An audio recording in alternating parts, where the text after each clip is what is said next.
Au printemps 1945, un feldmaréchal allemand était assis dans une pièce au mur de pierre dans l'un des quartiers les plus exclusifs de Londres. L'homme connu durant toute la guerre sous le nom de Souriant Albert n'avait plus de raison de sourire. Devant l'élégante façade victorienne du 8 Kensington Palace Gardens, des diplomates et aristocrates aisés se promenaient, inconscients de ce qui se cachait à l'intérieur. Mais derrière ces murs existait quelque chose que le gouvernement britannique n'avait jamais reconnu. Un centre d'interrogatoire secret connu sous le nom de London Cage. L'homme assis face à ses interrogateurs était Albert Kesselring, l'un des commandants militaires les plus réussis de l'Allemagne nazie. Il avait dirigé des flottes aériennes au-dessus de la Pologne, de la Belgique et de la Grande-Bretagne. Il avait orchestré le bombardement de Rotterdam. Il avait commandé toutes les forces de l'Axe en Méditerranée et avait tenu les Alliés en échec sanglant à travers les montagnes d'Italie. Maintenant, il faisait face à des questions sur des actions qui pouvaient l'envoyer à la potence. Ce que Kesselring dit dans cette pièce, et ce qu'il répéta plus tard sous serment, allait façonner la façon dont le monde comprendrait la responsabilité du commandement allemand pour les horreurs de la Seconde Guerre mondiale. Mais il faudrait un demi-siècle avant que les historiens découvrent ce qu'ils cachaient réellement. Pour comprendre ce qui amena Kesselring dans cette salle d'interrogatoire, nous devons retourner aux derniers mois chaotiques de la guerre. En mars 1945, le Troisième Reich s'effondrait. Les armées alliées avançaient depuis l'ouest, tandis que les forces soviétiques approchaient de Berlin depuis l'est. Hitler, refusant d'accepter la réalité, limogea le feldmaréchal Gerd von Rundstedt en tant que commandant des forces allemandes sur le front ouest. À sa place, il nomma Kesselring. C'était un calice empoisonné. Kesselring hérita d'un commandement en ruine avec à peine 26 divisions étirées de façon impossible face à la force alliée écrasante. Il savait la guerre perdue. Tout le monde le savait. Mais Kesselring avait bâti sa réputation sur la loyauté. Il s'était un jour décrit comme un homme qui jouissait de la confiance sans réserve d'Hitler. Cette confiance était mutuelle. Même lorsque l'Allemagne s'effondrait, Kesselring obéit. Il occupa le poste pendant moins de 2 mois. Le 7 mai 1945, il signa la reddition des forces allemandes dans le sud de l'Allemagne. 8 jours plus tard, des soldats américains le firent prisonnier. Le feldmaréchal qui avait dirigé des millions d'hommes au combat devint le prisonnier numéro 1 sur une liste d'un genre très différent. Les Alliés dressèrent des listes. Les noms d'hommes responsables de ce qu'ils avaient découvert en libérant l'Europe.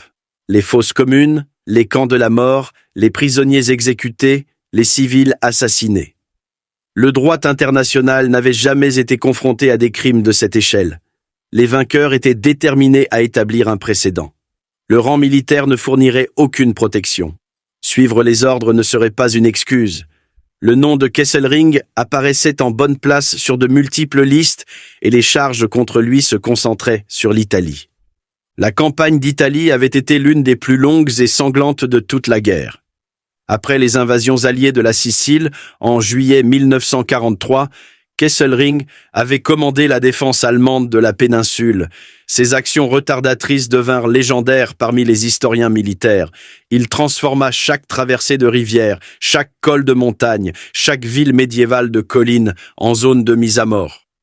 Ce qui aurait dû être une victoire alliée rapide s'éternisa pendant près de 2 ans. Mais la brillance militaire comportait une dimension plus sombre. Alors que les forces de Kesselring se retiraient lentement vers le nord, elles laissaient la dévastation dans leur sillage. Pas seulement la destruction inhérente à la guerre, mais quelque chose de plus délibéré, quelque chose qui finirait par l'amener devant un tribunal pour crimes de guerre. Les ennuis commencèrent avec les partisans. Les combattants de la résistance italienne harcelaient les lignes d'approvisionnement allemandes, tendaient des embuscades aux patrouilles et recueillaient des renseignements pour les Alliés. Kesselring les considérait comme des terroristes. Le droit international de l'époque était ambigu sur la façon dont les forces d'occupation pouvaient répondre à la guerre des partisans. Les Allemands interprétèrent cette ambiguïté de la manière la plus brutale possible. En juin 1944, alors que les forces alliées perçaient enfin à Monte Cassino et commencèrent leur avance sur Rome, Kesselring publia une série d'ordres. Il ordonna à ses commandants de prendre des mesures sévères contre l'activité partisane. Les villages soupçonnés d'abriter des résistants pouvaient être brûlés. Les populations civiles pouvaient être tenues collectivement responsables des attaques contre les soldats allemands. Et vint alors le ratio spécifique qui définirait son héritage, 10-1. Pour chaque soldat allemand tué par des partisans, 10 civils italiens mouraient en représailles. L'application la plus infâme de cette politique était survenue 3 mois avant les ordres antipartisans de Kesselring. Elle se produisit à Rome le 21 mars 1944. Cet après-midi-là, une colonne de policiers allemands de l'ordre marchait dans la rue étroite appelée Via Rasella. C'étaient des agents de sécurité, beaucoup recrutés dans le Tyrol du Sud, qui chantaient en revenant d'un champ de tir. Une charrette à ordures se trouvait innocemment sur les pavés. À l'intérieur, cachée sous des détritus, se trouvait une bombe remplie de fragments de fer et de TNT. L'explosion tua 33 policiers sur le coup. C'était l'une des attaques les plus audacieuses que la résistance italienne ait jamais menée au cœur de la capitale occupée. La nouvelle atteignit Hitler en quelques heures. La réponse du Führer fut immédiate et sauvage. Il ordonna des représailles selon un ratio de 10 Italiens pour chaque Allemand tué. Certains récits suggèrent qu'il exigea initialement un ratio encore plus élevé, peut-être 50-1. Quel que soit le chiffre exact, l'instruction était claire, une mort de masse comme rétribution. L'ordre descendit la chaîne de commandement. Le feld-maréchal Kesselring le reçut à son quartier général à Montessorat, au nord de Rome. Selon son témoignage ultérieur, il accepta la directive du Führer et la transmit à ses subordonnés. Le chef de la SS et de la police de sécurité à Rome, Herbert Kappler, fut chargé de sélectionner les victimes et d'exécuter les exécutions. Kappler faisait face à un problème logistique. Il devait rassembler plus de 300 personnes dignes de mort en 24 heures. Il commença par les prisonniers déjà dans ses geôles, des détenus politiques, des résistants soupçonnés, des hommes arrêtés pour des infractions mineures. Lorsque ces nombres s'avérèrent insuffisants, il se tourna vers la communauté juive de Rome. 75 juifs furent ajoutés à la liste simplement parce qu'ils étaient disponibles et parce que, dans la vision nazie du monde, ils étaient déjà marqués pour l'extermination de toute façon. Le décompte final atteignit 335 hommes, 5 de plus que requis par le ratio 10-1. Certains étaient des adolescents, d'autres étaient âgés. L'un était un prêtre. La plupart n'avaient aucun lien avec l'attentat de la Via Rasella.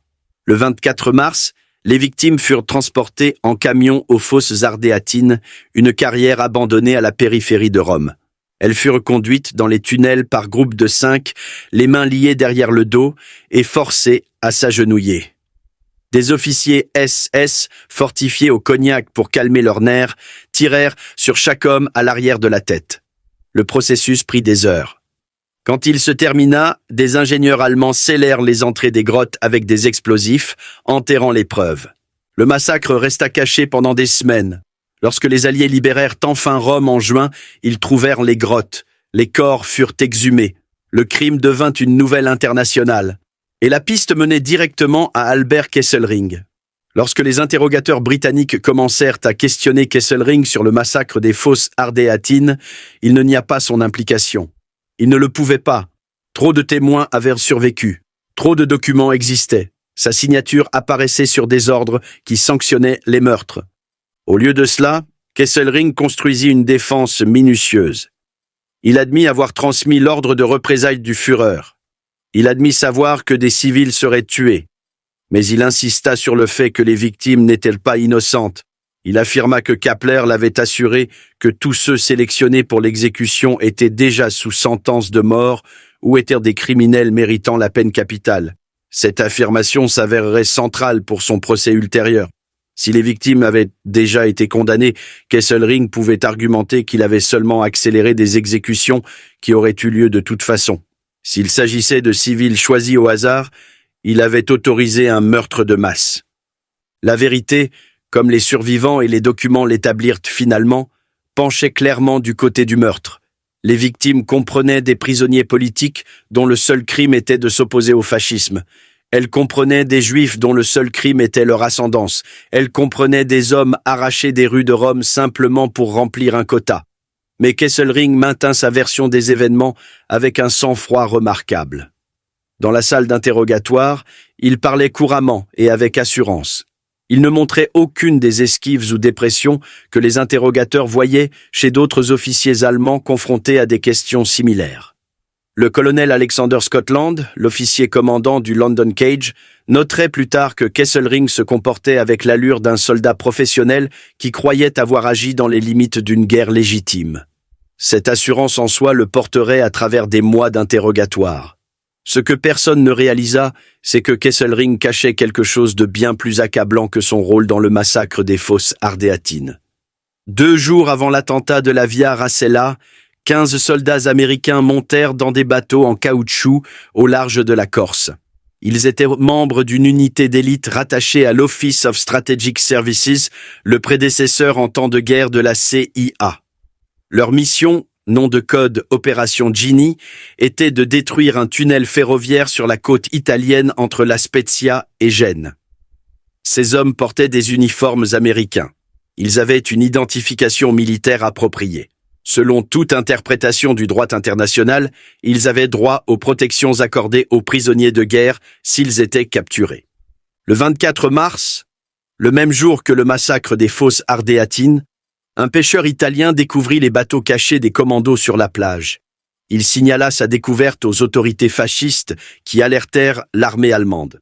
Une patrouille de miliciens italiens et de soldats allemands encercla la grange où les Américains s'étaient réfugiés.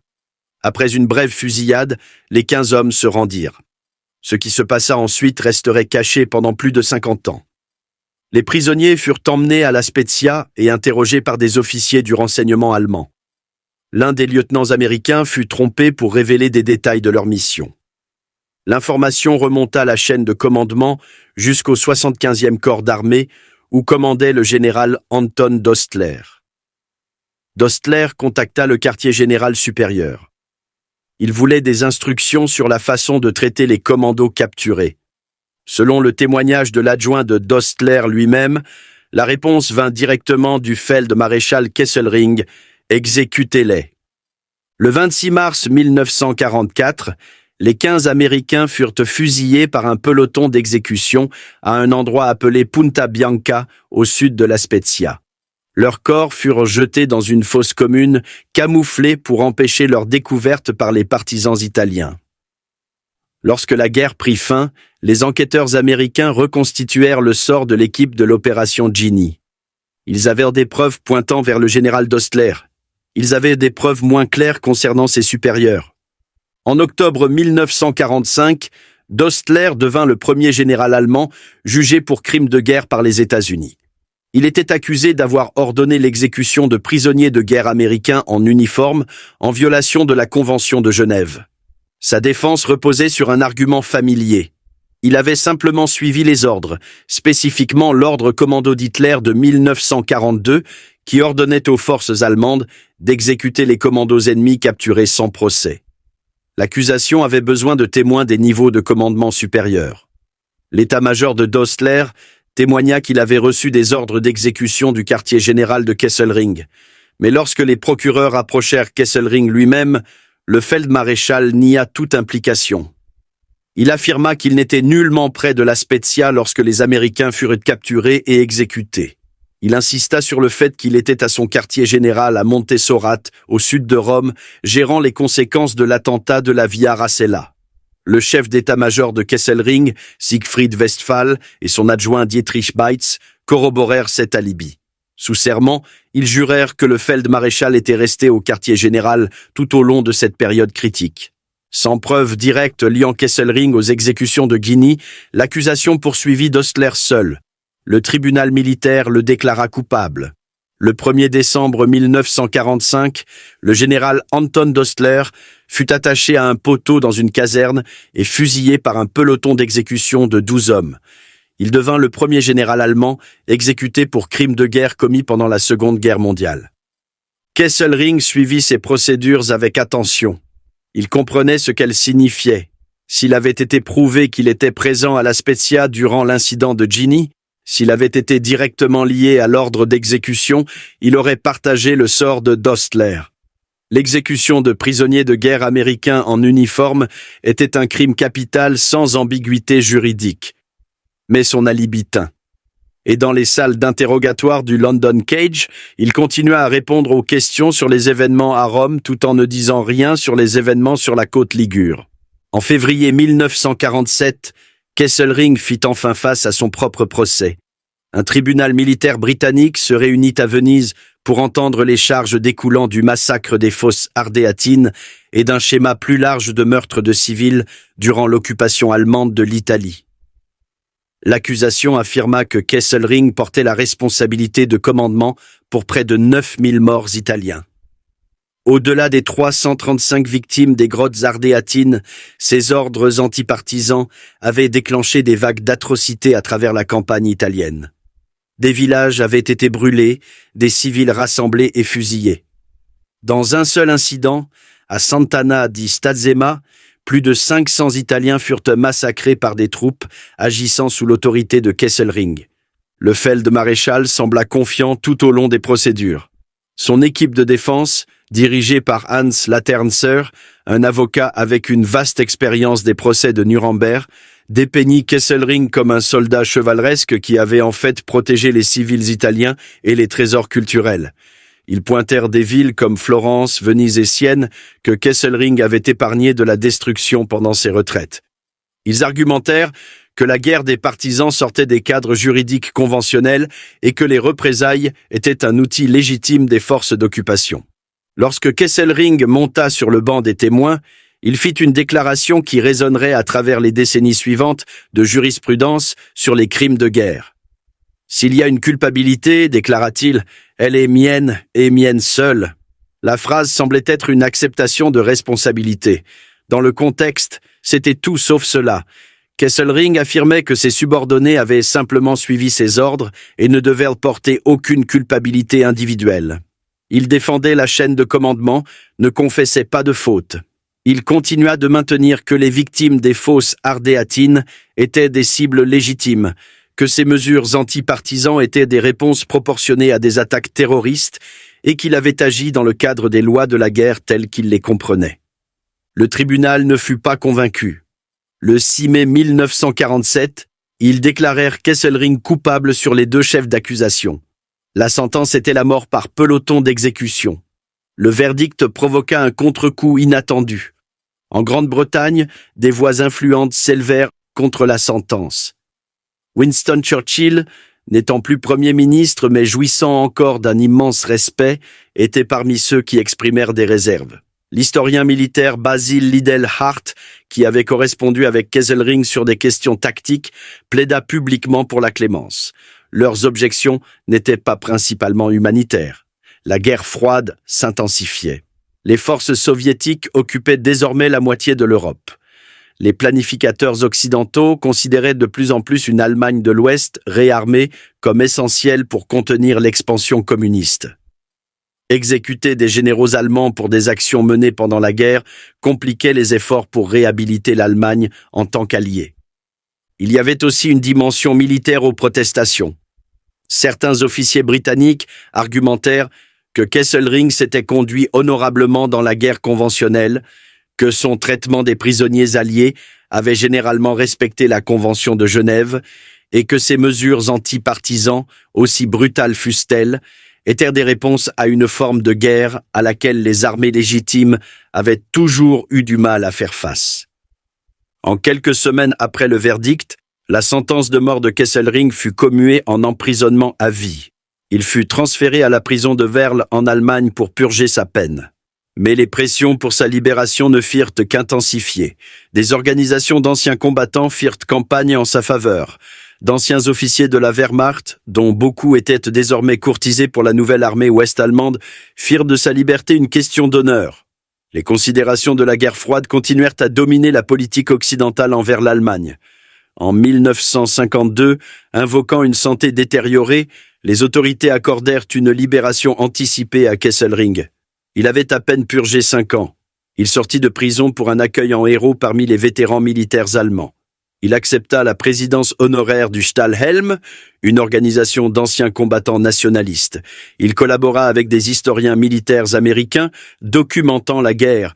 Il commença à écrire ses mémoires.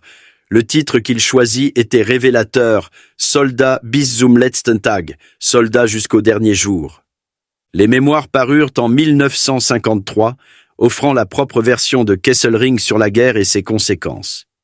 Le livre le dépeignait comme un officier professionnel qui avait servi son pays avec distinction, qui avait navigué dans des circonstances impossibles avec compétence et intégrité, et qui avait été injustement poursuivi par des vainqueurs cherchant des boucs émissaires.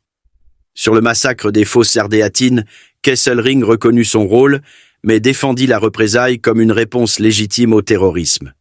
Il répéta son affirmation que les victimes étaient des criminels et des terroristes méritant la mort. Il n'exprima aucun remords pour les civils, les juifs, les romains pris au hasard qui avaient été rassemblés pour remplir un quota. Sur l'opération Ginny, il ne dit rien du tout. L'exécution des 15 prisonniers de guerre américains, des soldats en uniforme ayant droit à toutes les protections du droit international, n'apparaissait simplement pas dans son récit. La Libye construit une décennie plus tôt tint bon. Kesselring vécut ses dernières années dans une obscurité confortable. Il accorda des interviews occasionnelles, maintenant toujours les mêmes positions. Il assista à des rassemblements d'anciens combattants. Il conseilla sur des questions militaires. Quand on l'interrogeait sur son procès, il le caractérisait comme une justice de vainqueur, un exercice politique habillé en vêtements juridiques. Il mourut le 16 juillet 1960 à l'âge de 74 ans. Les nécrologies se souvenaient de ses accomplissements militaires. Les controverses de son procès s'étaient largement effacées de la mémoire publique. La guerre froide avait recadré la Seconde Guerre mondiale de manière à ce que s'attarder sur les atrocités allemandes soit politiquement gênant. Pendant des décennies, il sembla que la version des événements de Kesselring deviendrait le récit historique. En 1996, un médecin américain à la retraite nommé Richard Reiber visita les archives nationales à College Park, Maryland. Reiber n'était pas un historien professionnel, mais il avait servi pendant la Seconde Guerre mondiale et la retraite lui avait donné le temps de poursuivre des recherches sur des aspects du conflit qui l'avaient toujours intéressé. Il examinait des microfilms de documents opérationnels allemands de la campagne italienne lorsqu'il remarqua quelque chose de particulier. Les documents enregistraient les déplacements de Kesselring durant mars 1944. Il le montrait voyageant vers la côte nord-italienne, dans la région autour de La Spezia, aux dates précises où les prisonniers de l'opération Ginny furent capturés et exécutés. Reiber vérifia et revérifia ses découvertes. Les preuves étaient sans ambiguïté. Kesselring n'était pas à son quartier général à Montessorat durant l'incident de Ginny, comme il l'avait juré sous serment. Il était en tournée d'inspection sur la côte Ligure. Les archives allemandes le plaçaient à La Spezia, à la fois le jour où les Américains furent capturés et le jour où ils furent condamnés à mort. Les implications étaient stupéfiantes. Kesselring avait menti. Son chef d'état-major avait menti. Son adjoint avait menti. Ils avaient construit un faux alibi délibéré pour dissimuler la présence de Kesselring sur les lieux d'un crime de guerre qui aurait certainement entraîné son exécution. Reiber publia ses découvertes en 1997, d'abord par le biais du Bureau d'histoire militaire allemand, puis dans un livre. Les preuves qu'il rassembla démolirent l'édifice de mensonges qui tenait depuis plus de 50 ans. Cela prouva que Kesselring avait presque certainement été impliqué dans la décision d'exécuter les prisonniers américains. Cela prouva qu'il avait laissé un subordonné, le général Dostler, aller à sa mort pour un crime que Kesselring lui-même avait ordonné ou approuvé. Cela prouva que la fable Feldmaréchal, qui parlait avec tant d'assurance dans les salles d'interrogatoire, avait commis un parjure tout du long. Que nous dit cette révélation sur les interrogatoires et le témoignage au procès de Kesselring? En regardant les transcriptions avec la connaissance découverte par Reiber, des schémas deviennent visibles qui n'étaient pas apparents pour ceux qui l'interrogeaient à l'époque. Kesselring était remarquablement franc sur certains sujets et complètement silencieux sur d'autres. Il admit son implication dans le massacre des fosses ardéatines parce que le nier était impossible. Trop de témoins, trop de documents, trop de preuves physiques existaient. Sa stratégie concernant Rome n'était pas de nier, mais de justifier. Mais il ne fournit jamais d'informations sur des événements où la documentation pourrait être incomplète. Il ne mentionna jamais l'exécution de Ginny. Il n'admit jamais être près de La Spezia durant la période critique. Il laissa les interrogateurs et les procureurs se concentrer sur le cas des fosses ardéatines, où ils pouvaient discuter de la légitimité des représailles, plutôt que sur le cas de Ginny, où aucun argument n'était possible. Exécuter des prisonniers de guerre en uniforme était simplement un meurtre sous tout cadre juridique. Cette franchise sélective représentait une compréhension sophistiquée de son exposition légale. Kesselring savait quelles charges pouvaient entraîner une exécution et lesquelles pouvaient entraîner des peines moindres. Il calcula qu'admettre les représailles des fosses ardéatines, tout en les défendant comme légalement permises, lui donnait de meilleures chances qu'un lien avec l'exécution de soldats américains. Le calcul s'avéra correct. Le tribunal britannique qui le condamna se concentra entièrement sur les victimes italiennes. L'armée américaine avait déjà clos le cas de Ginny avec l'exécution de Dostler. Personne ne connecta les points. Personne ne réalisa que l'aimable et composé feldmaréchal cachait systématiquement son crime le plus accablant.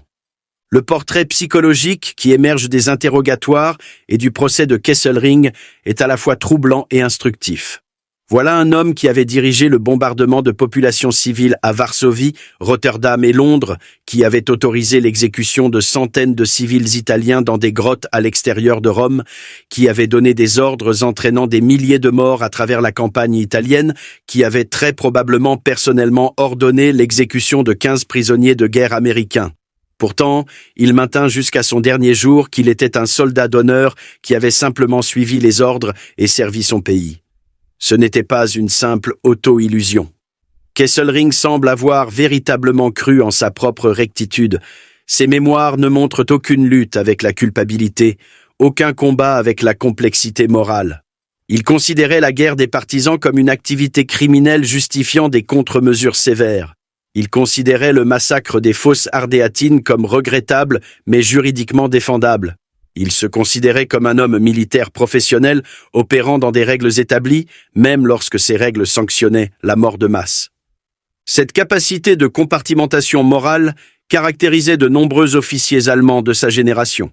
Ils séparaient l'excellence technique de leur métier militaire des objectifs que ce métier servait. Ils obéissaient à des ordres qu'ils savaient criminels, tout en se convainquant que l'obéissance elle-même était la plus haute vertu. Ils participaient à des atrocités tout en maintenant des codes de conduite personnels qui leur permettaient de se voir comme des hommes honorables. Kesselring incarnait ce phénomène. Il pouvait ordonner l'exécution de civils et ensuite exprimer de l'inquiétude pour la préservation d'œuvres d'art de la Renaissance. Il pouvait signer des ordres de mort le matin et dîner agréablement avec des collaborateurs italiens le soir. Il pouvait commettre un parjure pour se sauver tout en laissant un subordonné mourir pour des crimes qu'ils partageaient tous deux. Le sourire qui lui valut son surnom n'était peut-être pas une affectation. Il reflétait peut-être une véritable sérénité, une conscience apaisée, non accablée par le doute. Dans la compréhension du monde de Kesselring, il n'avait rien fait de mal. Tout ce qu'il avait fait était nécessaire. Tout ce qu'il avait fait était justifié. Tout ce qu'il avait fait était ce que n'importe quel soldat à sa position aurait fait.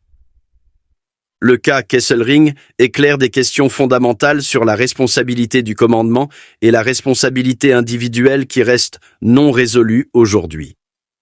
À Nuremberg et dans les procédures pour crimes de guerre ultérieurs, les Alliés établirent le principe que suivre les ordres n'excusait pas une conduite criminelle. Un soldat qui savait qu'un ordre était illégal portait une responsabilité morale et légale pour l'avoir exécuté. Ce principe, codifié dans les principes de Nuremberg et plus tard dans les conventions de Genève, était censé garantir que l'excuse des ordres supérieurs ne pourrait plus jamais protéger les auteurs d'atrocités. Mais le cas de Kesselring révèle les limites de ce cadre. Il admit avoir transmis des ordres. Il admit savoir ce que ces ordres causeraient.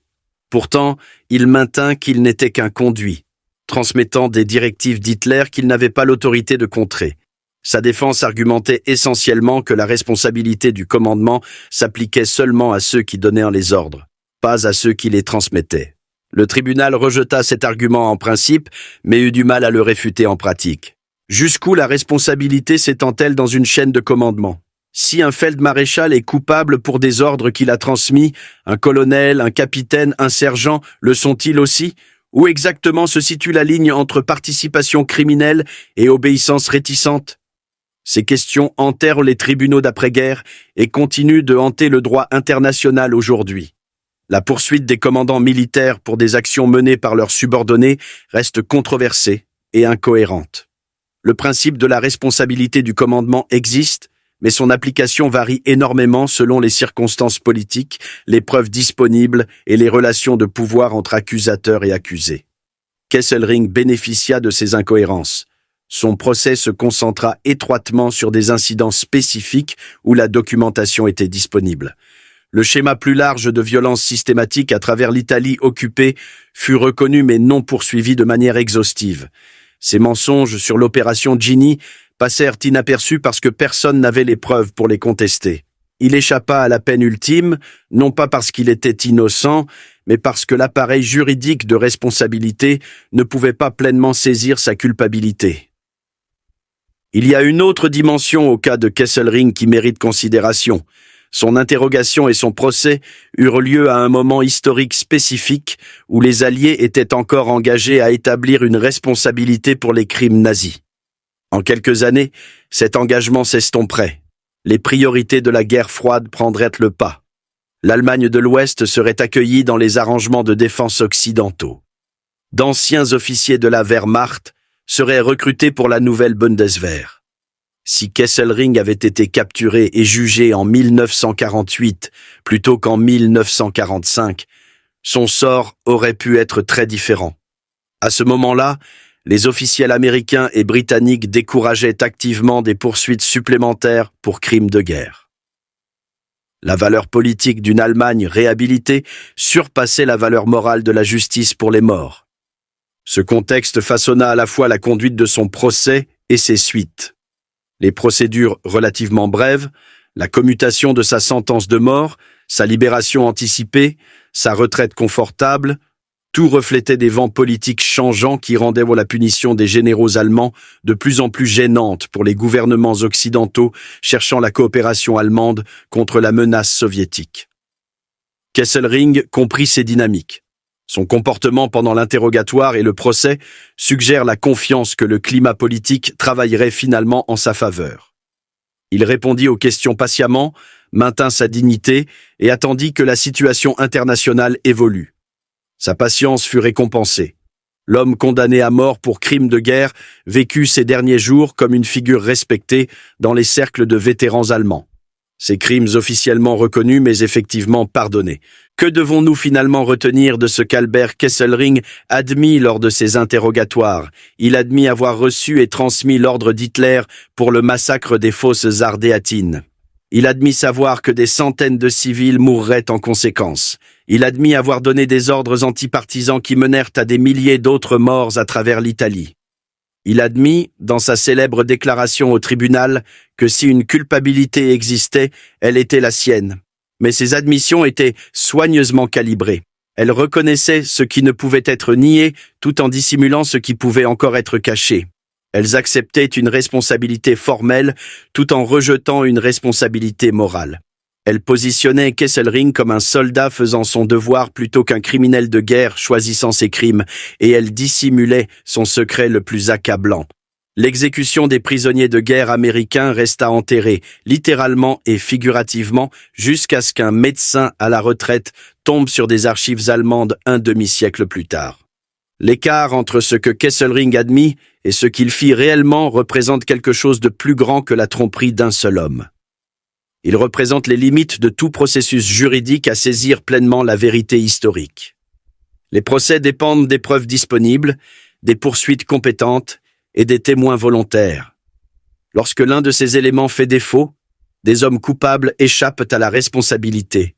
Lorsqu'ils s'alignent tous, peut-être la justice est possible, mais même les poursuites réussies ne révèlent que des fragments de l'ensemble. Kesselring dit beaucoup de choses à ses interrogateurs. Il leur parla de sa carrière militaire, de ses décisions de commandement, de sa compréhension de la guerre des partisans. Il leur dit sous serment où il se trouvait durant des périodes cruciales de la guerre. Certaines de ses paroles étaient vraies, d'autres étaient des interprétations intéressées, et d'autres encore étaient des parjures délibérées et calculées destinées à sauver sa propre vie. Le site du massacre des fosses ardéatines est maintenant un mémorial visité chaque année par des officiels italiens qui lisent à haute voix les noms des 335 morts. Les 15 soldats américains exécutés près de La Spezia sont enterrés, certains dans un cimetière militaire près de Florence, d'autres dans des tombes familiales à travers les États-Unis. Kesselring lui-même repose dans un cimetière à Bad Nauheim, en Allemagne. Aucune marque ne l'identifie comme un criminel de guerre condamné. L'inscription n'enregistre que son rang et ses dates. Les questions que son cas soulève n'ont pas de réponse simple. Comment attribuons-nous la culpabilité dans une hiérarchie de commandement? Comment pesons-nous les aveux contre la dissimulation? Comment assurons-nous que ceux qui donnent des ordres affrontent des conséquences lorsqu'ils se révèlent si habiles à se cacher derrière ceux qui les exécutent simplement? Ce ne sont pas seulement des problèmes historiques. Ils surgissent chaque fois que des États puissants mènent la guerre, chaque fois que des structures militaires permettent l'atrocité, chaque fois que des individus doivent décider d'obéir ou de résister. Le cas Kesselring ne fournit pas de solution, mais il offre une étude édifiante sur la façon dont un homme d'intelligence et de capacité évidente a pu participer à une mort de masse, mentir sur sa participation et se convaincre peut-être qu'il restait un soldat d'honneur jusqu'au dernier jour. Il nous reste à tirer nos propres conclusions sur ce que cela nous dit, pas seulement sur un feldmaréchal allemand au milieu du XXe siècle, mais sur la capacité des êtres humains à commettre des actes terribles, à rationaliser ces actes et à emporter les secrets de ces actes dans leur tombe.